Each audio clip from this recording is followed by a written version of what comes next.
إن الحمد لله نحمده ونستعينه ونستغفره ونعوذ بالله من شرور أنفسنا ومن سيئات أعمالنا من يهده الله فلا مضل له ومن يضلل فلا هادي له وأشهد أن لا إله إلا الله وحده لا شريك له وأشهد أن محمدا عبده ورسوله اللهم صل على محمد وعلى آل محمد كما صليت على إبراهيم وعلى آل إبراهيم إنك حميد مجيد اللهم بارك على محمد وعلى آل محمد كما باركت على إبراهيم وعلى آل إبراهيم إنك حميد مجيد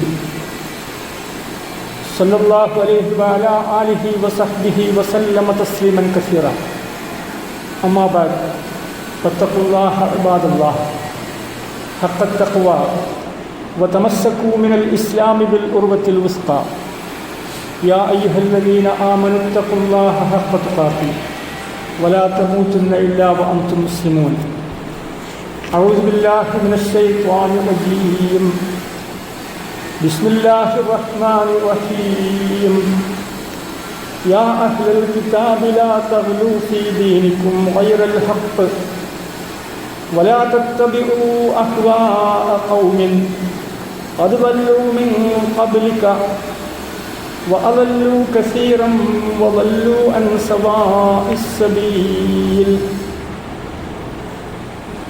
ബഹുമാന്യരായ സഹോദരന്മാരെ സഹോദരികളെ, അള്ളാഹുവിൻ്റെ വിധിവിലക്കുകൾ അനുസരിച്ച് ജീവിക്കണം എന്നാദ്യമായി എല്ലാവരോടും ഉണർത്തുകയാണ്. മുസ്ലിങ്ങളായിട്ടുള്ള ആളുകളെ സംബന്ധിച്ചിടത്തോളം ഓരോ മാസവും ആവർത്തിക്കപ്പെടുന്ന പ്രവാചകന്മാരുടെ സന്ദേശങ്ങളെ സംബന്ധിച്ചാണ് നാം കേൾക്കുന്നത്. കഴിഞ്ഞ മാസം മഹാനായിട്ടുള്ള ഇബ്രാഹിം നബി അലൈഹി സ്വലാത്തു വസ്സലാമിൻ്റെയും ഇസ്മായിൽ നബി അലൈഹി സ്വലാത്തു വസ്സലാമിൻ്റെയും ത്യാഗോജ്വലമായ ചരിത്ര സംഭവങ്ങളെ അയവിറക്കി ലോകത്തിൻ്റെ എല്ലാ ഭാഗത്തുമുള്ള വിശ്വാസികൾ മക്കയിലും അതിൻ്റെ പ്രാന്തപ്രദേശങ്ങളിലുമൊക്കെ ഒരുമിച്ച് കൂടി ഹജ്ജ് കർമ്മം നിർവഹിച്ച സന്ദർഭമായിരുന്നു. ഈ ഒരു മുഹറം മാസം മഹാനായിട്ടുള്ള മൂസാ നബി അലൈഹി സ്വലാത്തു വസ്സലാമിൻ്റെ ചരിത്ര സംഭവങ്ങൾ ഓരോ വിശ്വാസിയെയും ഓർമ്മപ്പെടുത്തുന്ന സന്ദർഭമാണ്. പ്രത്യേകിച്ചും ഹിജറ മാസമെന്ന് നമുക്കെല്ലാവർക്കും അറിയാം. ഹിജറ മാസത്തിൻ്റെ ആരംഭമാണ്. ഇവിടെ ഓരോ വ്യക്തികളും ഓരോ ദിവസത്തെ സംബന്ധിച്ചും ആഴ്ചകളും മാസങ്ങളുമായി അങ്ങനെ അവസാനം ഒരു വർഷത്തിലെത്തിച്ചേരുന്ന 365 ദിവസത്തെ സംബന്ധിച്ച് ആലോചിക്കുക എന്നതാണ്. ആ വ്യക്തികൾ അങ്ങനെ ആലോചിക്കുമ്പോൾ ഒരു സമൂഹവും സമുദായവുമെല്ലാം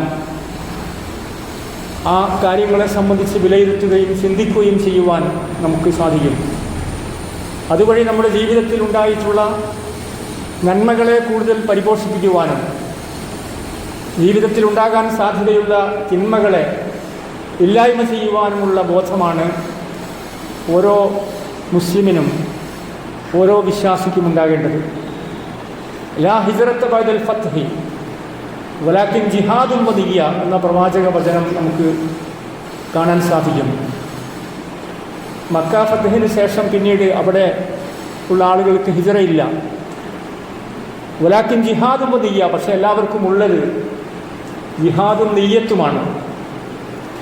എന്താണ് ജിഹാദ്? അശാന്തമായിട്ടുള്ള പരിശ്രമമാണ്. ഓരോ മുസ്ലിമിനെ സംബന്ധിച്ചിടത്തോളവും അവന് സ്വർഗത്തിൽ എത്തിച്ചേരാനുള്ള വഴികൾ അന്വേഷിക്കുകയും കണ്ടെത്തുകയും ചെയ്യുക എന്നതാണ് ജിഹാദ്.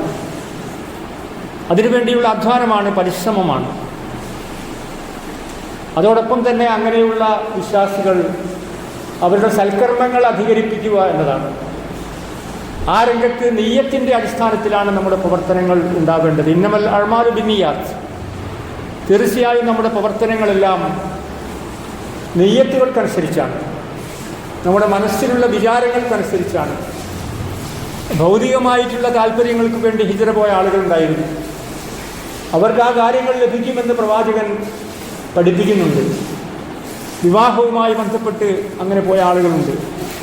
അവർക്ക് ആ കാര്യങ്ങൾ ഒരുപക്ഷെ ഭൗതികമായിട്ടുള്ള കാര്യലാഭങ്ങൾ നേടിയെടുക്കാൻ സാധിച്ചെന്ന് വരാം. പക്ഷേ യഥാർത്ഥത്തിലുള്ള നെയ്യത്ത് അവനിൽ ഉണ്ടായിട്ടില്ലെങ്കിൽ ആ ഹിജറയുടെ ഫലം അവന് ലഭിക്കുകയില്ല എന്നതാണ്. അത് ഹിജറയുടെ മാത്രം കാര്യമല്ല. ഒരു മുസ്ലിം എന്നുള്ള നിലയ്ക്ക് അവൻ അനുഷ്ഠിക്കുന്ന ആരാധനാകർമ്മങ്ങളും അനുഷ്ഠാന മുറകളുമെല്ലാം അതേ രൂപത്തിൽ ശരിക്കുള്ള ഇഖ്ലാസാണ്, ആത്മാർത്ഥതയാണ് അവനെ നയിക്കേണ്ടത്. അങ്ങനെ നയിക്കുമ്പോൾ മാത്രമേ അവൻ്റെ പ്രവർത്തനങ്ങൾ വേണ്ട വിധത്തിൽ സ്വീകരിക്കപ്പെടുകയുള്ളൂ എന്നാണ്. പുതിയ കാലത്തും പുതിയ സമൂഹത്തിലും ഹിജറയെ സംബന്ധിച്ചുള്ള ബോധം അങ്ങേയറ്റം ആവശ്യമായിട്ടുള്ള കാലഘട്ടമാണിത്. പ്രത്യേകിച്ചും ഇവിടെ നടത്തേണ്ട ജിഹാദിൻ്റെ വ്യത്യസ്തമായിട്ടുള്ള തലങ്ങൾ നമുക്ക് മനസ്സിലാക്കാൻ സാധിക്കേണ്ടതുണ്ട്. പുതിയ കാലത്ത് ലിബറൽ ചിന്താഗതികളാണ് സമൂഹത്തിൽ വളർന്നു വരുന്നത്. എല്ലാ അതിർവരമ്പുകളും അതിലംഘിച്ചുകൊണ്ടാണ് പുതിയ സമൂഹം മുന്നോട്ട് പോകുന്നത്. അവിടെ നമ്മുടെ ജീവിത രീതികളിൽ മാറ്റങ്ങൾ വരുത്താൻ നമുക്ക് സാധിക്കണമെന്നതാണ്. ഇസ്ലാമിക ജീവിത രീതിയും ഭൗതികമായിട്ടുള്ള ജീവിത രീതിയും ഏറ്റുമുട്ടുമ്പോൾ ഇസ്ലാമികമായിട്ടുള്ള പൈതൃകവും ഇസ്ലാമികമായിട്ടുള്ള പാരമ്പര്യവും ഉയർത്തിപ്പിടിച്ചുകൊണ്ട് നമ്മുടെ നിലപാടുകളിലും സമീപനങ്ങളിലും ഇസ്ലാമിൻ്റെ ശരിയായിട്ടുള്ള പാത അനുധാവനം ചെയ്യുവാൻ, പിൻപറ്റുവാൻ ഓരോ വിശ്വാസിയെയും ബോധ്യപ്പെടുത്തുന്ന സന്ദർഭമാണ് ഹിജറ വർഷവും അതോടൊപ്പം പ്രവാചകൻ സല്ലല്ലാഹു അലൈഹി വസല്ലമയും സഹാബികളും നടത്തിയിട്ടുള്ള ഹിജറ പലായനവുമെല്ലാം തന്നെ. പുതിയ തലമുറയെ സംബന്ധിച്ചിടത്തോളം അവർക്ക് മൈ ബോഡി മൈ റൂൾ എന്നതാണ്. അതേ രൂപത്തിൽ മൈ ലൈഫ് മൈ റൂൾ, എൻ്റെ സെലക്ഷൻ മാത്രമാണ്, അതിലൂടെ മാത്രമാണ് ഞാൻ മുന്നോട്ട് പോകുന്നത്, മറ്റാരുടെയും ഉപദേശങ്ങൾ എനിക്ക് ആവശ്യമില്ല എന്ന് പറയുന്ന, എൻ്റെ ചോയ്സ് എന്ന് പറയുന്നത് ഞാൻ വിചാരിക്കുന്ന കാര്യം മാത്രമാണ്, അല്ലെങ്കിൽ ഭൗതികമായി പഠിപ്പിക്കപ്പെടുന്ന മതത്തിൻ്റെയും ദൈവത്തിൻ്റെയും ആവശ്യമില്ലെന്ന് പറയുന്ന പുതിയ ചിന്താഗതികളും സംസ്കാരവും നമ്മളെ ബോധ്യപ്പെടുത്തുന്ന അഭിനവ കാലഘട്ടത്തിലാണ് നമ്മൾ ജീവിക്കുന്നത്. അവിടെ സ്വന്തമായി കുടുംബങ്ങളെയും മാതാപിതാക്കളെയും ഒന്നും ആവശ്യമില്ലെന്ന് പറയുന്ന പുതിയൊരു സംസ്കാരം നമ്മുടെ രാജ്യത്ത് രൂപപ്പെട്ടു വരികയാണ്. ഇവിടെയാണ് മതത്തിൻ്റെ നിർദ്ദേശങ്ങളെ പാലിക്കണമെന്ന് പറയുന്നത്. ഇവിടെയാണ് പ്രവാചകന്മാരുടെ അധ്യാപനങ്ങളെ നാം സ്വീകരിക്കണമെന്ന് പറയുന്നത്. മതത്തിന് ചില അതിർവരമ്പുകളുണ്ട്, ദീനിന് ചില നിയന്ത്രണങ്ങളുണ്ട്. ആ നിയന്ത്രണങ്ങൾ മനുഷ്യൻ പാലിക്കണമെന്നതാണ്. ആ അതിർവരമ്പുകൾ അതിലംഘിക്കാൻ പാടില്ല എന്നതാണ്. അങ്ങനെ അതിലംഘിച്ച് മുന്നോട്ട് പോവുകയാണെങ്കിൽ, ആ നിയമങ്ങളും നിർദ്ദേശങ്ങളും ഉപദേശങ്ങളും ഒന്നും പാലിക്കാതെ മുന്നോട്ട് പോവുകയാണെങ്കിൽ പിന്നെ മനുഷ്യരും മൃഗങ്ങളും തമ്മിൽ വലിയ വ്യത്യാസമൊന്നും ഉണ്ടാവുകയില്ല. അങ്ങനെ മനുഷ്യർ മൃഗങ്ങളായി തരം താഴ്ന്നു പോകും. മനുഷ്യർ മൃഗങ്ങളായി ഖുർആൻ പറയുന്നത് ഉലൈക അൻആം ബൽ ഹും അദൽ എന്നാണ്. അവർ മൃഗങ്ങളെ പോലെ ആയിരിക്കും. കണ്ണുണ്ടായിട്ട് ശരിയായിട്ടുള്ള സത്യം കാണാതിരിക്കുകയും ചെവിയുണ്ടായിട്ട് സത്യം കേൾക്കാതിരിക്കുകയും ചെയ്യുന്ന, അങ്ങനെ അത് ചിന്തിക്കാതിരിക്കുകയും ചെയ്യുന്ന ആളുകൾ മൃഗങ്ങളെപ്പോലെയാണ്. ഖുർആൻ പറയുന്നത് ബൽഹും അലൽ, മൃഗങ്ങൾക്ക് ആ ഒരു കാര്യം നൽകപ്പെട്ടിട്ടില്ല, പക്ഷേ മനുഷ്യർക്ക് ബുദ്ധി നൽകപ്പെട്ടിട്ടുണ്ട്. ആ ബുദ്ധി നൽകപ്പെടാത്ത മൃഗങ്ങൾ അങ്ങനെ പോകട്ടെ, പക്ഷേ ബുദ്ധി നൽകപ്പെട്ടിട്ടുള്ള മനുഷ്യർ അങ്ങനെ ആകാൻ പാടില്ല എന്നതാണ്. അപ്പോൾ അങ്ങനെ ആവുകയാണെങ്കിൽ മൃഗങ്ങളെക്കാൾ അധപ്പതിച്ചവരായി മനുഷ്യ സമൂഹം മാറിപ്പോകുമെന്നാണ്. അങ്ങനെയുള്ള എല്ലാ പ്രവണതകളിൽ നിന്നും നമ്മുടെ സമൂഹത്തെയും കുടുംബങ്ങളെയുമെല്ലാം രക്ഷപ്പെടുത്തുവാനുള്ള ബോധപൂർവമായ ശ്രമങ്ങളാണ് ഇസ്ലാം ഓരോ വിശ്വാസിയോടും ആവശ്യപ്പെടുന്നത്. ആസ്വാദനങ്ങൾക്ക് പിന്നാലെ പോകുന്ന ആളുകളുണ്ട്. അങ്ങനെയുള്ള കാര്യങ്ങളെല്ലാം തിരിച്ചറിഞ്ഞുകൊണ്ട് അതൊക്കെ നിയന്ത്രിച്ചുകൊണ്ട് ജീവിതത്തെ ഏറ്റവും പരിശുദ്ധമാക്കി മാറ്റുവാനുള്ള സന്ദർഭങ്ങളായി ഇസ്ലാം മനുഷ്യജീവിതത്തെ കാണുകയാണ്. യാ അഹ്ലൽ കിതാബ്, വേദഗ്രന്ഥം നൽകപ്പെട്ട ആളുകളെ അഭിസംബോധന ചെയ്തുകൊണ്ട് അള്ളാഹു പറയുന്നു, ലാ തഗ്ലൂ ഫീ ദീനിക്കും, നിങ്ങൾ മതത്തിൻ്റെ കാര്യത്തിൽ അതിര് കവിയരുത്. ചില ആളുകൾ അങ്ങനെയാണ്, മതത്തിൻ്റെ കാര്യത്തിൽ അള്ളാഹു പറഞ്ഞിട്ടുള്ള നിശ്ചയിച്ചിട്ടുള്ള നിയമങ്ങളെ അതിലംഘിച്ചുകൊണ്ട് മതത്തിൻ്റെ കാര്യങ്ങളിൽ അതിർലംഘിക്കുന്ന വിശ്വാസപരമായിട്ടുള്ള കാര്യങ്ങളിലുണ്ട്, പ്രവർത്തനപരമായിട്ടുള്ള കാര്യങ്ങളിലുണ്ട്. എല്ലാറ്റിലും അതിർലംഘിക്കുന്ന പ്രവണതകൾ മതത്തിൻ്റെ പേരിൽ തന്നെ ഉണ്ടായിക്കൊണ്ടിരിക്കുന്നു. അപ്പോൾ അങ്ങനെ ഒരിക്കലും നിങ്ങളാകാൻ പാടില്ല. അങ്ങനെ ആയിപ്പോവുകയാണെങ്കിൽ സത്യമല്ലാത്ത കാര്യമാണ് നിങ്ങൾ പിൻപറ്റുന്നത്. വലാ തത്തബിയു അഹ്വാഅ ഖൗമിൻ, ഒരു ജനതയുടെ ഇച്ഛകളെ നിങ്ങൾ ഒരിക്കലും പിൻപറ്റാൻ പാടില്ല. കാരണം കദ്വല്ലു, അവർ പിഴച്ചു പോയവരാണ്. മാത്രമല്ല വഅദല്ലു കസീറ, ഒരുപാട് ആളുകളെ അവർ ഭൗതികത പറഞ്ഞ് ബോധ്യപ്പെടുത്തി, ദീനിയായിട്ടുള്ള കാര്യങ്ങൾക്കെതിരെ പറഞ്ഞ് ബോധ്യപ്പെടുത്തി, അള്ളാഹുവിനെ ധിക്കരിക്കണമെന്ന് പറയുന്ന, പ്രവാചകന്മാരെ ആവശ്യമില്ലെന്ന് പറയുന്ന രൂപത്തിൽ പറഞ്ഞ് ആളുകളെ വഞ്ചിക്കുകയും പറ്റിക്കുകയും ചെയ്യുന്ന സമകാലിക സമൂഹത്തിലാണ് നമ്മൾ ജീവിക്കുന്നത്. അവിടെ അവർ യഥാർത്ഥ വഴിയിൽ നിന്ന് അവർ തെറ്റിപ്പോവുകയാണ്. അങ്ങനെ വഴി പേടിച്ചു പോയ ആളുകളിൽ നിന്ന് രക്ഷപ്പെടണമെന്നാണ് നമ്മൾ സാധാരണ പ്രാർത്ഥിക്കാറുള്ളത്. ഇഹ്ദിനസ് സിറാത്തുൽ മുസ്തഖീം, ഏറ്റവും ശരിയായിട്ടുള്ള വഴിയിൽ അല്ലാഹുവേ എന്നെ നീ ഉറപ്പിച്ചു നിർത്തണമേ എന്ന് നിരന്തരമായി നമ്മൾ പ്രാർത്ഥിക്കുന്നു. ഗൈറിൽ മഗ്ദൂബി അലൈഹിം വലദ്ദാലിൻ, കോപിക്കപ്പെട്ട ആളുകളുണ്ട്, അള്ളാഹുവിൻ്റെ കോപത്തിന് വിധേയമായിട്ടുള്ള അഹ്ലുൽ കിതാബിൽപ്പെട്ട ആളുകളുണ്ട്, വഴിപഴിച്ചു പോയിട്ടുള്ള ബഹുദൈവ വിശ്വാസികളും അവിശ്വാസികളുമായിട്ടുള്ള ആളുകളുണ്ട്. അങ്ങനെ ബഹുദൈവ വിശ്വാസികളിൽ നിന്ന് അഹ്ലുൽ കിതാബുകളിൽ നിന്നെല്ലാം സുരക്ഷിതമായി അള്ളാഹുവിൻ്റെ മതം ഉയർത്തിപ്പിടിക്കുന്ന യഥാർത്ഥ സന്ദേശം പിൻപറ്റുന്ന ആളുകളായി മുസ്ലിം സമുദായം മാറണമെന്നതാണ് ഇസ്ലാം ആഗ്രഹിക്കുന്നത്. അമ്മാമൻ തഹ വആസ്റൽ ഹയാത്തു ദുനിയ, എന്നാൽ സ്വന്തം നഫ്സിനോട് അതിക്രമം കാണിക്കുന്ന ആളുകൾ, ഒരു വ്യവസ്ഥയുണ്ട്, ഒരു നിർണിതമായിട്ടുള്ള പരിധിയുണ്ട്. ആ പരിധി ലംഘിക്കുകയാണ് അതിക്രമം എന്ന് പറയുന്നത്, അക്രമം എന്ന് പറയുന്നത്. ഒരിക്കലും വിശ്വാസികൾ ആ പരിധി ലംഘിക്കാൻ പാടില്ല. എല്ലാ രംഗത്തും ആ പരിധികളുണ്ട്, നിയന്ത്രണങ്ങളുണ്ട്, നിയമങ്ങളുണ്ട്, ഉപദേശങ്ങളുണ്ട്, പ്രവാചകന്റെ അധ്യാപനങ്ങളുണ്ട്, മാതൃകയുണ്ട്. അതെല്ലാം അവഗണിക്കുക എന്നതാണ് അക്രമം എന്ന് പറയുന്നത്. അങ്ങനെ ആരെങ്കിലും അക്രമത്തിന്റെ പാതയിലേക്ക് നീങ്ങുകയാണെങ്കിൽ വആസറൽ ഹയാത്തദ് ദുനിയ, ഐഹിക ജീവിതത്തെ അതുമാത്രം മതി. ഇവിടെ ദുനിയാവിൽ ഐഹിക ജീവിതത്തിന്റെ ആഡംബരങ്ങളിലും സുഖലോലുപതകളിലും മുങ്ങിക്കുളിച്ച് ജീവിച്ചാൽ മതി. അതിലപ്പുറം ഒന്നും ആവശ്യമില്ല. മതം ആവശ്യമില്ല, ദീൻ ആവശ്യമില്ല, പള്ളി ആവശ്യമില്ല, മദ്രസ ആവശ്യമില്ല.